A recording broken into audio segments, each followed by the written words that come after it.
I'm George. I'm here in the jungle, the Amazon rainforest. Tomorrow I'm going back to the UK, but I want to take advantage of this half a day that I have here to talk to Julio in terms of coming to the rainforest and surviving here. So Julio, can you tell us about yourself, just a few things about yourself? Yeah, my name is Julio Mamani. I born in the cloud forest, but then I grow in the jungle. Yeah, my parents were farmers, and then I have a lot of contact with jungle. I grow into the jungle. Yeah, like Cool. doing many stuff like all kids will do in the forest. For survival. Well, it does show in the way you treat the forest and the way you guide us through the forest. It seems like you definitely feel at home. Yeah, I just feel that this is my home because it's like takes me back to 7 years old, 8 years old. Like it's all this earth let me chance to grow my fruit. I pick some fruits from the jungle. Yes, I did notice that you just got there. Grow and eating, maybe stealing foods with monkeys. But I use the plants to make roofs and woods to make planks, floorings. It's like many things that I had before. Just I get from this jungle. That's why I feel very, very happy to be back in home. Also, yeah, and you can also mix that with work, so you can sustain your family by doing what you love, right?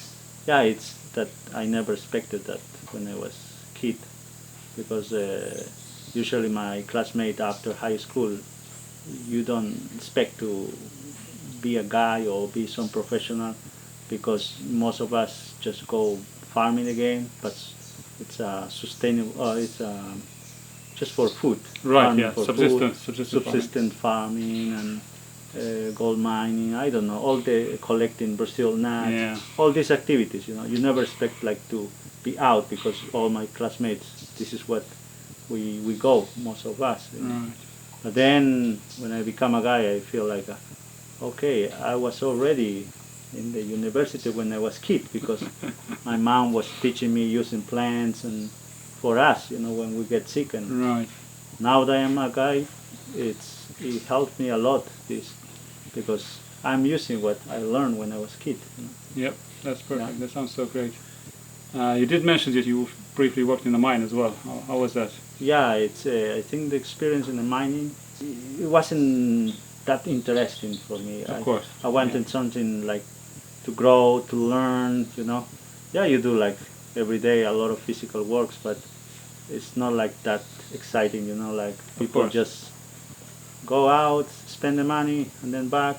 This was all the like a circle. Yeah. Going back. Yeah, I can understand that. Yeah. Anyway, you're a guide now, and you're a very good guide. You climbed trees for our stupid mistakes.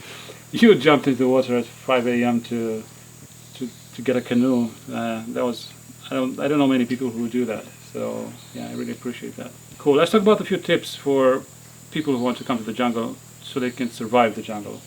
What are like these basics? Because coming here, I had no idea what to expect. Yeah. First, I think you have to do a good researches where to go. Right. Because not every time that you see in the advertisement, like saying,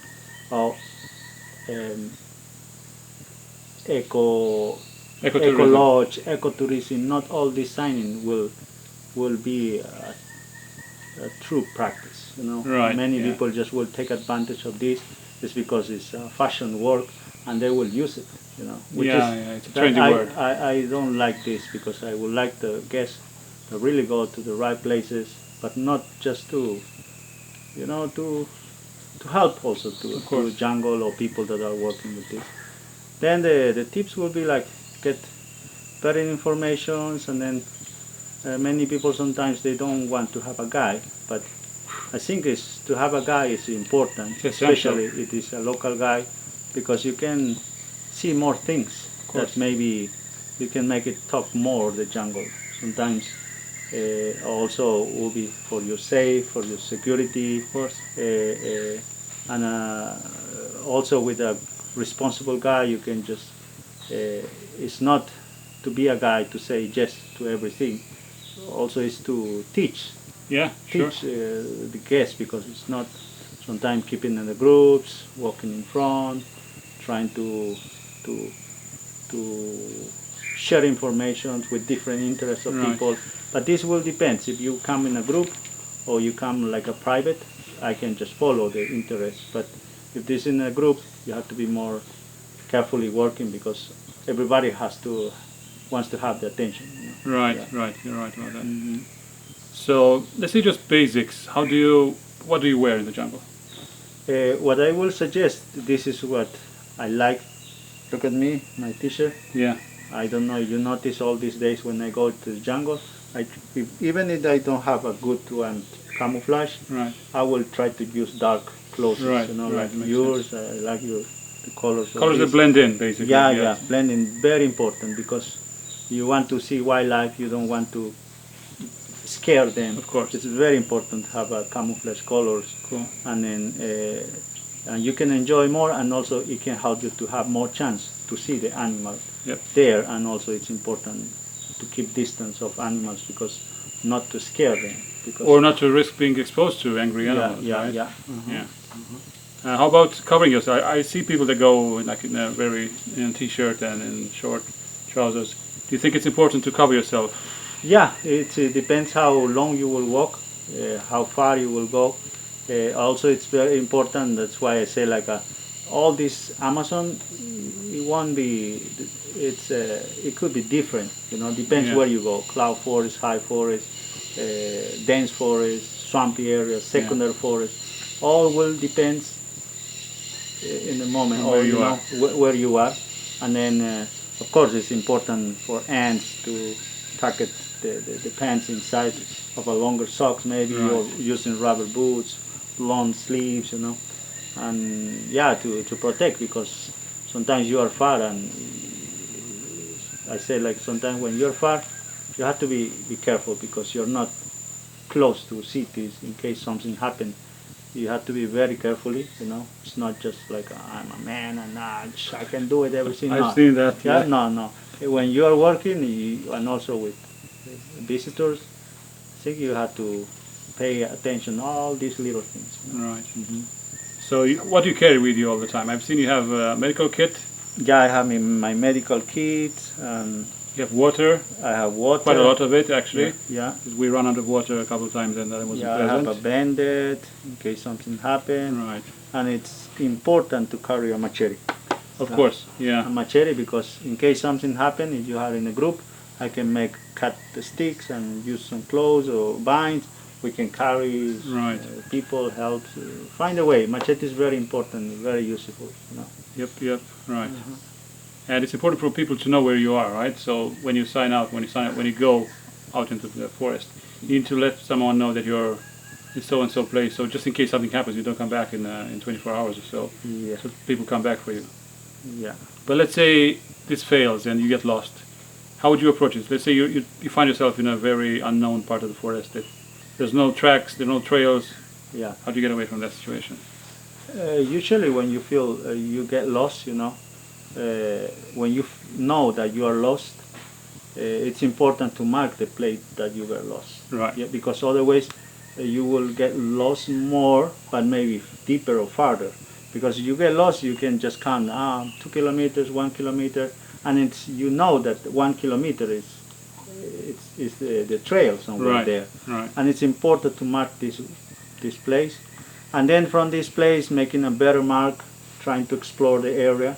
If you don't find, sometimes you don't know what time you will get lost, and it's important to have like 3 hours before it get dark to prepare the area, because Okay. then you cannot be spending all this light time, and you have to prepare your area, because it will get dark, and it's better to find a place maybe where it's less bigger trees, all trees, with open areas, completely Right. open areas. That will be safe in case it will be windy or something, and yeah, make A shelter. a shelter, something like clearing maybe the space there, to Right. don't have ants, to try to keep cleaning, all Yep.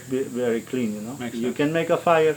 You can make a fire. Fire will be very good, because to keep away flies. Oh, flies, mosquitoes. The smoke will help a lot. If you want, sometimes when you don't need a fire, you can just you need more smoke. The smoke is important to keep away bugs. Then sometimes we take the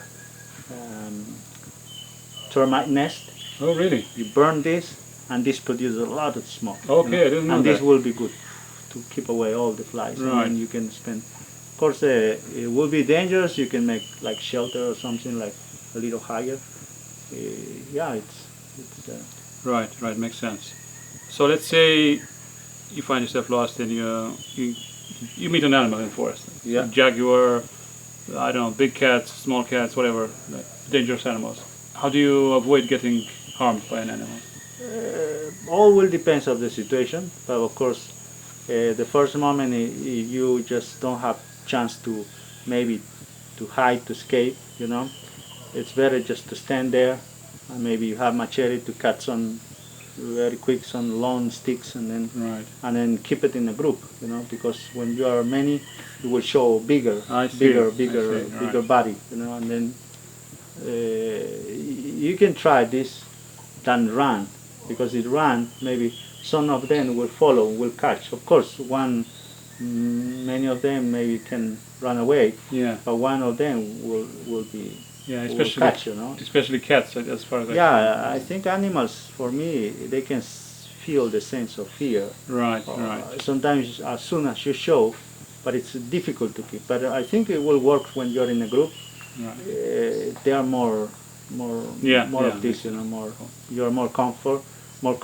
Like many people, you think like, we'll be okay, and then you can just maybe try to keep away, Sure. Or you have chance, but you have to think very well, because you have to think that the jaguar is very fast, right? And then it will just catch you. Cool. So no, don't run. Rather, just stand your ground. If you run. If you have 30 seconds. If you are safe, you can be safe. Run to safety, right? Yeah, but if you are not that fast, or you don't have a safety area to be in there in 30 seconds. If the jaguar can catch you, don't run. Just better stay there. Right. Otherwise, you will be easy prey there.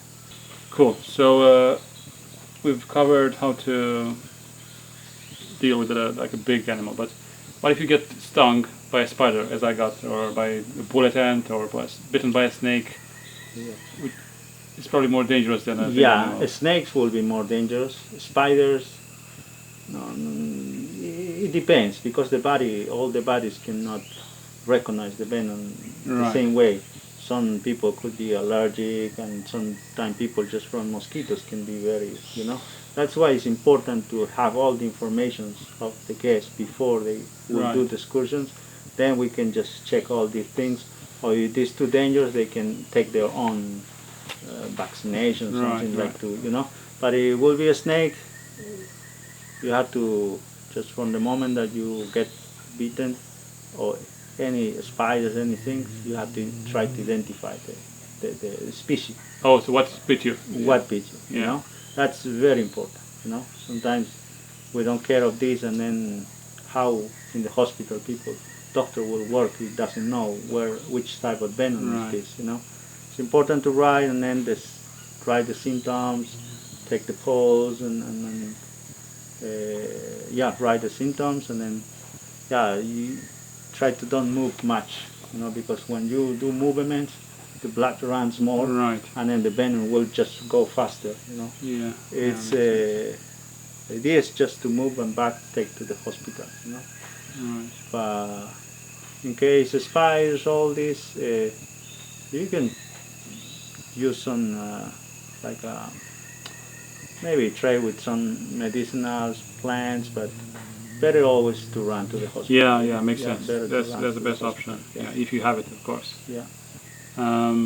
Because this for me I was a bit scared about spiders and snakes around here. I've seen a lot of spiders, a few snakes. Only got stung once by a spider. It wasn't too bad. But it's for a lot of people it's daunting. For a lot of people this is the reason they don't come to this beautiful place. And it's not as bad as it seems. You rarely see people bitten by snakes or Yeah, but I read that the spiders, when you get bitten people, it's like I think 10 or 5% that will be very dangerous. Right, It's very right. little. Yeah. I heard it's also saying like 1%. Even we have a wandering spider that I got bitten, and it didn't have any much Yeah. reactions, but they do the same. They took me to the hospital, all these, they take notes, but I was okay. Maybe it's Yeah. also my body recognized some. At any rate, wildlife is generally afraid and just goes away. They don't want to confront. They don't want to bite or sting or. Yeah, usually most of them they just do for protection, Yeah. but to defend themselves. Yeah, in defense. Yeah. The snakes bite you, you step on them, or sometimes. Yeah. Well, But it's keep your eyes peeled. Don't step on snakes. Yeah, but Right. I think everywhere is dangerous also. Yeah. There's dangers everywhere. Yeah. You mentioned to me that you're really into conservation and working with local communities and doing sustainable, real ecotourism. Can you tell me in a few words what that means for you? Ecotourism. I don't know the really translation of this or the meaning of ecotourism, but I try to do what I can. I try to respect nature. Sometimes I suggest to friends or people that are related to tourism, like use more organic things, like no plastics. Right. I also tell them like why you should just take big bottles of plastics where people can just refill their water. You don't need to. You can also save money. It's Right, not just, of course. you can be good with the environment, but also you can save money. Sure. And that's why I'm just carrying all the time my bottles. I Yeah. feel very happy now in these 9 days that we are here, that I didn't make any Yeah. garbage with No bottles. garbage, no plastic. That's right. I'm just carrying my 2 bottles, and and also when I'm guiding, I feel very happy because it feels like my job is not selling poison, selling things, bad things. Yeah. I feel very happy because when I show nature, and then I can give a good example of nature, like how nice is nature, and then many people can do for protecting this. Like sometimes I have friends that his daughter tell him when to buy stuff, butterflies from the Amazon. Right. And then when I explain, I talk about how nice is to have them free flying in their natural place, not in the cage, not like a pet. I talk all these many things of feathers trade, animals trade, and say like, yeah, for you it's happy to have there, but the animal is not happy living there. Yeah. It's happy there. And sometimes we went jungle and we walk hours and we saw only one macaw. I say like, look at how difficult sometimes could be, but how good you happy, feel. Yeah. Feeling. Maybe you saw many times macaws, but in the zoo, maybe this close, but look at, we're looking 40 meters high, but it's happy, free, you can see flying, And then these friends, this guest, just say like, Julio, I didn't know about this, but now I can just tell my daughter, like, I met a guy, and if she wants to see the butterflies, I would suggest to come to the jungle and to see them free flying, And I'm really happy because whenever I travel, I prefer working with locals who know how difficult it is to see wildlife and who appreciate it. And there was one thing. Do you remember when we put together that small cage, that small platform to cover the microphones? Yeah. You said don't cut the middle leaf of the palm so that it still keeps growing, right? Yeah. Even that, for me, that's really the epitome of sustainability. You can cut some of the leaves and stuff from the forest, but make sure they're still able to grow and they're still able to be there for 100 years or sometimes it's difficult to don't do damage to the jungle. You will do. From the moment that you arrive, you're doing a lot of impact. Yeah. But the idea is to minimize this. Yep. You know? For example, when I think about this is because here we use, not here but in other lodge, they make there's a little palm tree, they pick one by one. Yeah. And before they used to cut all, but they saw, and this is a business. Yeah. Because every year they will need this little palm tree because they will make a roof for lodges, many places. And then you leave the middle, in 1 year you have plenty of this for the next year to you know. Right. It's also, you know, it's just little logic, like how it works. And well, for me it isn't. I have no idea, so I'm happy to have you for that. For example, when I cut one stick, when you asked me for a microphone, or for the little place roof, I just tried to see ones that could be divided in 4, and then it has this to don't be cutting 1, 1, 2, 3 to get just the one part, you know. And from one I cut it almost all. You know? That was really good. Yeah, that was very smart. And then it's and it worked in the end. The job, sustainable, less impact. That's brilliant. Right, I want to thank you, Julio. It's been really a pleasure to be with you on this trip. I will put Julio's details in the description and on my blog, in a blog post. So if you want to come to the Amazon, come to the Amazon. It's brilliant. It's awesome. You will not get bitten or stung or eaten alive, but you'll enjoy. The other thing that I would like to suggest also for people that come to the Amazon, it's like you have to be very patient and very open. Right. You know, sometimes people come and they are focused in one thing and they think like a Amazon jungle is only monkeys, you know. But it's when they don't see the monkeys, I'm glad to see monkeys. No, Amazon or forest nature is more than the monkey. There are many other things that you can enjoy. That's why I say be open, be very patient with nature, and also many animals sometimes how I find is by hearing. Of course. By hearing. That's why we're here. Yeah. Hearing, and that's why I say use your 5 senses. You know. Yep. Yeah. Excellent advice. Yeah. Cool. Thank you so much for watching. I'll see you in the next video.